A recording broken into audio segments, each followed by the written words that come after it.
Enough silence. Why India must rethink its response to Washington rhetoric. The United States keep taking public shots at India, and India keeps saying nothing. No pushback, no visible response, just pure restraint. At first, that looks like maturity, but over time, it starts to look like something else. That is called weakness. This is where it gets uncomfortable because this isn't happening once. It has become pattern.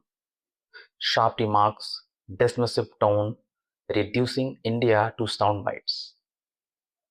And each time India absorbs it. Now here is the key question. Why? Why would a rising power choose silence? The answer is simple. Because the stakes are high.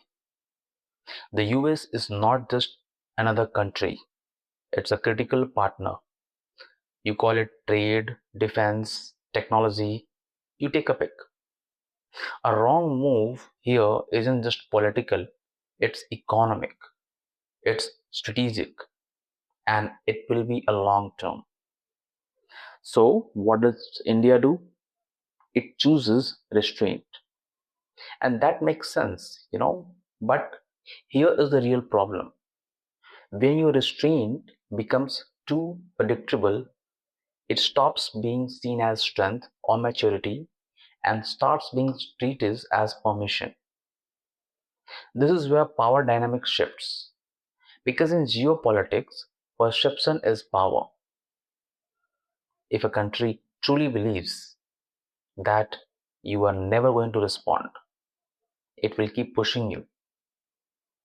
Not necessarily out of hostility, but because there is no cost. And right now, there is no visible cost.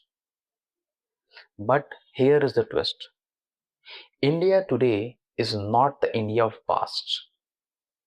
It's one of the largest economies in the world, a major technological hub, a key player balancing global power like Russia, China, and yet its communication strategy hasn't still caught up. It still behaves like a country trying not to offend somebody instead of one that expects respect. That is where things start to break because global politics doesn't just reward cooperation, it rewards clarity. Countries that assert themselves calmly, strategically, and firmly, they set boundaries, and those boundaries actually do matter. Look at how other nations operate. They don't escalate recklessly, but they don't allow repeated public framing to go unanswered either. They do respond, not emotionally, not deliberately, but a statement, a signal, a move, something that resets the tone. So far, India still has those tools, but it is just not using them visibly. And that is creating a gap between actual power and a perceived power. Now, here's where it gets even more interesting. The contradictions are obvious. On one hand, the US pressures India on strategic choices. On other, it continues engaging with countries like Pakistan, the mothership of terrorism. Despite its own complexities, you know, and that inconsistency doesn't go unnoticed and it shapes how India is viewed globally. So, what's the move here?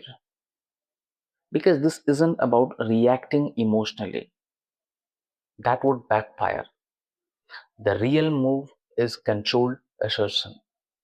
India doesn't need escalation, it doesn't have to escalate with USA. It just It just needs clear signaling, clear, measured, intentional. Correct the narrative when needed. Use trade, defense channels as leverage. Strengthen alternative partnership. We have so many other partners. And most importantly, show that respect is not optional. Because here's the bottom line, silence works only until it becomes expected. And after that, it stops protecting your position and starts weakening it. India has already built the power, the economy, the influence, the leverage. But right now, it has to match that power with posture. Because in geopolitics, you don't define how others treat you. They will define it for you. If you don't define, they'll define it for you. And once that pattern, sets in, it becomes much harder to break. Okay, so that was my take. Okay, so let me your comments on this issue.